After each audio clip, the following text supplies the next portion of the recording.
Hello, everyone, and welcome back to 305 Insights.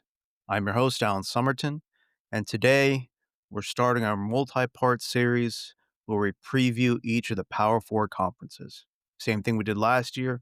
We're going to look at the top tier teams, sleeper teams, teams in trouble, most important players, or impactful players, I would say, actually, and then the biggest games on the schedule for the conferences. Now, for the biggest games, what we're going to focus on is conference games and not out of conference games, like let's say Texas, Ohio State, and things of that nature. It's going to be just conference play. So, the first conference we're going to start out with is the SEC. To me, there's three top tier teams. You got Georgia, you got Alabama, and you got Texas. For me, I think year two of Alabama under Kalen DeBoer is going to be a more efficient season. I think you saw towards the end of the seasons the impact that Jalen Milroe had in terms of his throwing ability on a Kalen DeBoer offense.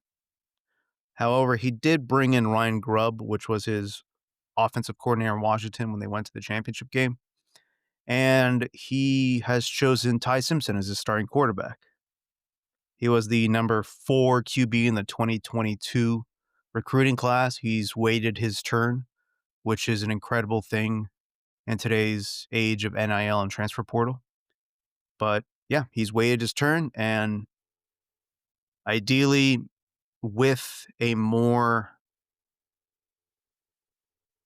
competent quarterback in the sense of being able to throw the ball, because again, you saw Jalen Milroe how devastatingly effective he was when he was completing a high percentage of his throws. He had the running ability, and then when he combined that with accurate passing, Alabama looked unstoppable. The problem is, as the season went on, he had issues with Ryan Williams not being able to have the impact that he normally had in the first few games. If you saw his splits, and I believe it was the first 5 games versus the rest of the season, it was pretty interesting. But I think the defense is going to be fine. 13 players who played over 200 snaps returning. It all just comes down to how Ty Simpson runs the offense. Now, you lost Jam Miller for a few games. He's definitely going to miss the FSU game. He's probably going to miss, I believe the diagnosis was misplaced collarbone or broken collarbone. So it's going to be 4 to 6 weeks, I believe, is the initial diagnosis. So we'll test the running back depth with some transfers and some initial recruits coming in. So got to walk that landmine that could be FSU game one. Now, again, I could say that as a homer, but you got to realize brand new defense, brand new offense. There's not a lot of tape to go off of. So, but regardless, I believe Kalen DeBoer, with the track record that he has, will be able to get this offense back on track, which means it'll catch up to the defense. So I think Alabama is going to be one of the top teams in the country. For sure, they're going to make the playoffs, but they're definitely one of the top teams in the SEC. Georgia, even in a down year last year by multiple metrics, the Dogs still beat Texas twice, but they fell to Notre Dame in the quarterfinals. The thing about Kirby Smart, the man knows how to recruit. Even in today's transfer portal era, they still have blue chip after blue chip after blue chip. Now, obviously, it's not the same depth that it used to be. However, Kirby knows the type of athletes that he wants on the field, and he usually gets them for the most part. They've gotten some transfers to shore up a few different weaknesses. Their wide receiver room was not that great last year. For some reason, a lot of the blame fell on Carson Beck, but that's kind of revisionist history, I believe. And until the final whistle blows, in my opinion, you cannot count out Kirby Smart. because, again, last year was a down year and they still beat one of the most talented teams in the country, Texas, twice. One for the SEC championship. You had your tough game against Georgia Tech and you had your slip ups, but again, week in and week out, this is a well coached defense. Will Gunnar Stockton be as efficient as Carson Beck? I think just because you've improved your wide receiver room, he doesn't have to be. So, Georgia, based on pure talent and coaching, top tier team. And there's Texas. Arch Manning finally takes over control over the Steve Sarkisian-led offense. He's way in the wings for 2 years. Now, the O-line and D-line have to replace a lot of NFL talent, but the linebacker room and back end of the defense are very strong. You got young playmakers at wide receiver and running back. And I think, once again, if you have someone of the mind like Sarkisian, he's going to definitely have a lot of things up his sleeve that he wasn't able probably to have last year because of Quinn Ewers' limitations. He's not that mobile of a quarterback due to the injuries that he suffered to his collarbone and various other ones. He just didn't have any zip on his deep ball. So you might be able to see a different flowing offense with Arch Manning behind center.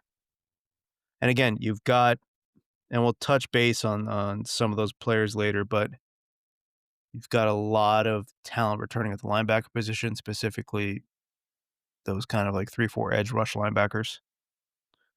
So I think there's, again, Sarkisian's starting to build Texas in the way that Kirby has at Georgia, where it's top tier recruiting class after top tier recruiting class after top tier recruiting class. And again, NIL plays a part in this because Texas is not going to lose the top tier players that it recruits for a lack of NIL funds. So you have proof of concept with Texas making back-to-back playoff runs. And then you have the ability to recruit in the state of Texas. So a lot of positives going for Texas. I think Texas may not be as strong as it was last year, but I do think Arch Manning will cover up a lot of the growing pains that they might have in the trenches.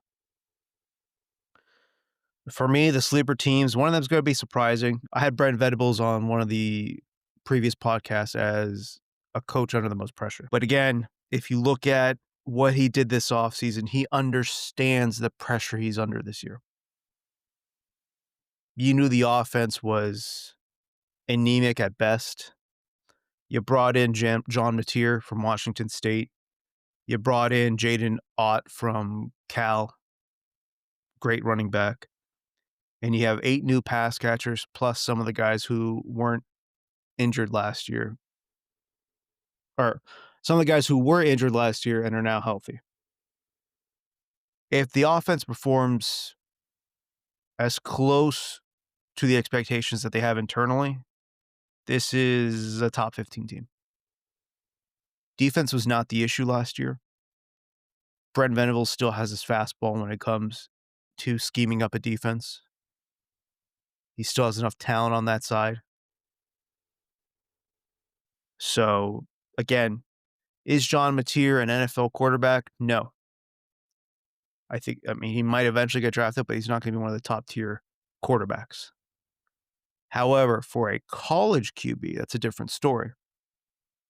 And I think he is a very, very effective college QB.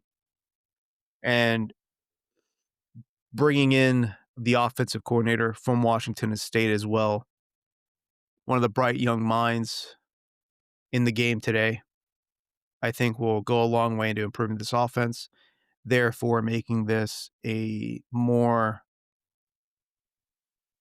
It's going to be different this year going into Norman, because you knew if you could just get Jackson Arnold rattled If you get one of their other QBs rattled just throwing picks, you could eventually wear the defense down just based on the fact of how much time they're spending on the field. And that's why I believe, and what I said earlier, that this could be a top 15 team if this offense performs okay. I mean, we're not expecting it to be like a Joe Burrow LSU offense. It's not what you're asking for or expecting. But if they can sustain drives, if they can score, if they can keep the defense off the field longer than they were last year, it's going to be a whole different ballgame for Sooners fans. Auburn is my other sleeper team. Speaking of Jackson Arnold, this is a team that's a definition of a high risk, high reward when it comes to expectations. People forget that Arnold was the number 4 QB prospect in the 2023 recruiting class. If he could get back on track to what the expectations are and what reality is, and the amount of blue chip talent that Hugh Freeze has recruited over the past few recruiting cycles. Again, is there enough on the trenches? You got the DN Falk, who was a flip from FSU on signing day, another one of the classic Norvell losses on signing day. He made himself into a star last year. Is that going to be enough? Again, if you sleep on Auburn, it's going to be a game that catches you by surprise. Teams in trouble. Mississippi State, it's just they haven't really recovered from the passing of Mike Leach. They went portal heavy, but when you go 2-10, 4-8 is an improvement, but can they even go 4-8? And it's tough. You can't really anticipate a coach passing away. Could he retire the next few years? Sure, but at least you could have set yourself up for that. But Mike Leach was a quirky individual, and he had a certain type of offense. And you went the opposite way with that. But, Mississippi's had a few blips here and there being a solid team, but they've never been such a cellar dweller as they are now. So it's just interesting to see how this team is eventually going to recover from that. And the other team I have in trouble is Kentucky. I believe Mark Stoops' magical run is coming closer to an end. I mean, this is a guy who raised the floor and the ceiling. This became a 10-win team every once in a while, but the offense is slipping further and further away from mediocrity, and the defense isn't the stalwart that it once was. I think this could be a recipe for disaster. Do I think Kentucky can do better than Mark Stoops as a head coach? You'd be hard-pressed to find it. But again, if you get that new blood in, you have this opportunity to pitch something new to the boosters and whatnot. And this is something that has been discussed by Bud Elliott from CBS Sports on previous podcasts of his. The concept of cashing the checks, not only from the conference, but from the boosters as well. And every few years, resetting expectations. I mean, again, if Mark Stoops goes 5-7, 6-6 or something like that, how do you really pitch that to the boosters for 2026? Now, if you let him go and you hire someone quote unquote new and exciting, and he goes 6-6, it's a different perspective. Same record, possibly same record, but different hopes and dreams that you can sell. And that's where the Kentucky athletic department might find itself in very soon. Most important players, obviously, we've got Ty Simpson for Alabama, Arch Manning at Texas. I think an impactful player this year for LSU is going to be Harold Perkins. Are they going to finally figure out what to do with him after his incredible freshman year? And then trying to move him to an off ball linebacker into coverage and different things like that.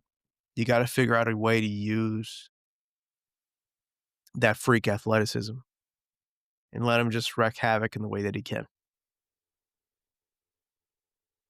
You got linebacker Colin Simmons out of Texas, 9 sacks as a freshman. What can he do as an encore? And then, obviously, to me, the most impactful player in the SEC is going to be Lenore Sellers. I do think that South Carolina is one of the most overhyped teams in the country right now. I think they lost a lot on their defensive line.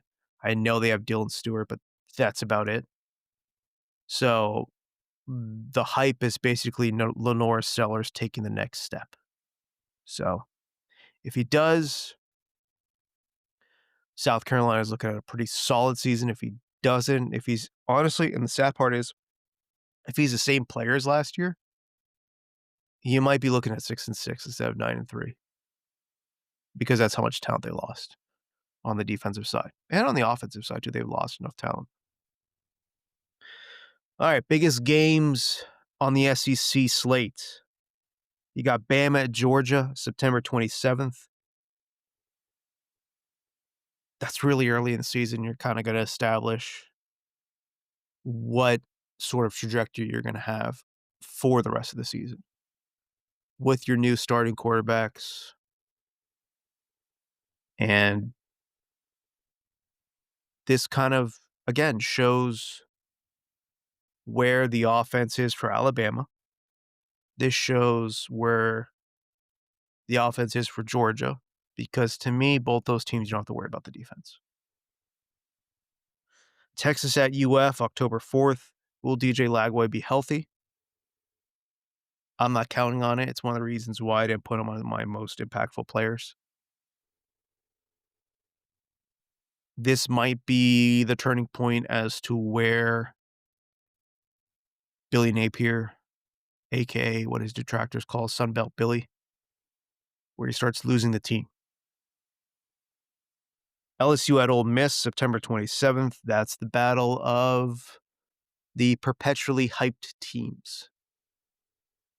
With all the transfer portal talent that LSU brought in to shore up its depth, was it enough high-end talent? I don't think so. But will that be enough to get LSU back in the national title picture? Ole Miss lost a lot of transfer portal depth to the NFL. They're breaking in a new quarterback as well. He's got a lot of hype, Simmons. Will that be enough? Is this going to be one of those Ole Miss teams that wins every game 38-35? Can they continuously outscore people with Lane Kiffin at the helm? That's another one of these fork in the road games early on in the season. And then, of course, you got Texas at Georgia, November 15th. Can Texas finally get over the hump against Georgia? And it's a high likelihood that this could be one of those repeats of last year where they face each other twice in the season. So being late in November, you could be looking at a 6-week frame or less where these two teams face each other. That's it for today's episode, folks.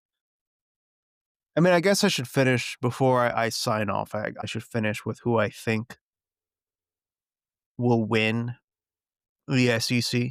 The top tier teams are the teams that I believe have the potential to make the playoffs. The sleeper teams aren't necessarily the ones that I think that can win, but I think they're going to make a lot more noise and scare a lot of people. That I think Oklahoma, again, if they hit their peak, they could be a 9-3 or a 10-2 team and make the playoffs. That being said, I do think Texas wins it this year. And obviously they're going to go in the playoffs. I think Georgia's making the playoffs, and I think Alabama's making the playoffs. I think if I didn't discuss this in my top 25 preview or review, that I think there's pretty much only going to be one or two maybe open spots up for grabs. When you think of like you got three teams from the A's or from the SEC, you're probably going to have three teams from the Big Ten. You're going to have probably two ACC teams, and then you're going to have the at-large bid, which is going to be Boise State or something like that. So then you got the one team from the Big 12. So you're looking at that's 3, 3, 2,